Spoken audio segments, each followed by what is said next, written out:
Bonjour les amis, comme vous voyez, je suis de retour.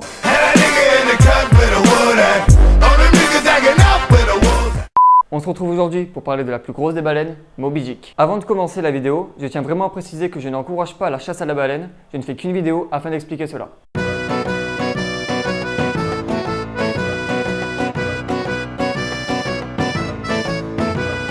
Faut dire que dans le contexte de l'époque, la chasse à la baleine est proche de son âge d'or. Et le moyen le plus économique pour se chauffer ou pour s'éclairer restait l'huile que l'on extrayait des baleines. C'est au nord-est du continent américain que la chasse à la baleine a vraiment pris son essor. Mais avec l'intensification de la chasse au large de Massachusetts, les baleiniers ont été contraints de repousser leurs limites et de faire des expéditions de plus en plus loin. Les baleiniers américains ont commencé à se répandre sur toutes les mers du monde et cela montrait déjà la montée en puissance de l'économie américaine. A l'époque, la question de préservation des espèces ne se pose pas et l'on frôle rapidement la surpêche de cétacés. Il faut dire que très peu de personnes étaient contre cette pratique et c'est dans ce contexte que se passe l'histoire de Moby Dick.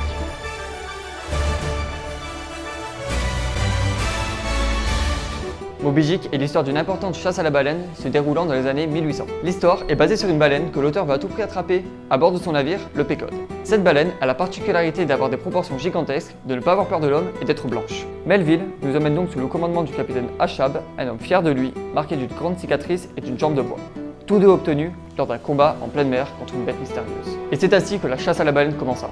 Cette banale histoire maritime se transforme vite en une poursuite infernale contre la baleine blanche, et ceci pour une histoire de vengeance. C'est cette même baleine blanche qui est à l'origine des cicatrices du capitaine. C'est là que toute l'œuvre prend son sens. On est face à la folie du capitaine qui serait prêt à tout pour se venger, et d'un autre côté, on est face à la baleine blanche qui est très souvent comparée par l'auteur à un signe divin et de pureté. Il s'agit donc d'un véritable combat entre le bien et le mal. L'histoire se termine sur le naufrage du bateau.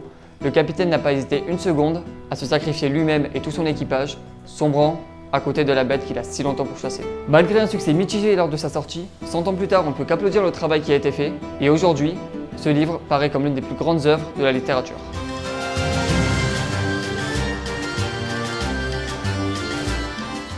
En 1920, au large de Galapagos, un groupe de baleiniers rencontra un cachalot de 28 mètres.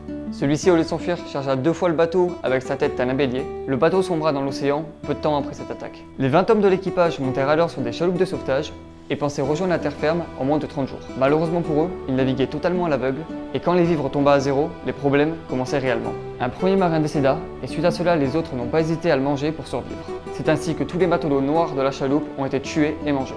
Ils restèrent seuls pendant 89 jours et ils furent finalement sauvés par un bateau anglais, l'Indian. Suite à cette mésaventure, le capitaine Owen Chase ne fit pas comme Achab du roman Moby Dick. Il a mis sa vengeance de côté et a repris la chasse à la baleine, ce qui le fit devenir millionnaire.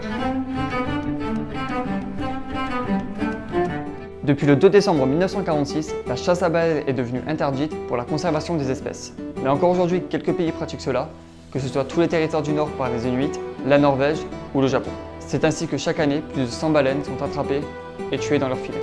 Étant personnellement pour la cause animale, je vous invite à me rejoindre contre cette pratique en signant la pétition juste là. Ça prend quelques clics et c'est ensemble qu'on peut arrêter cela.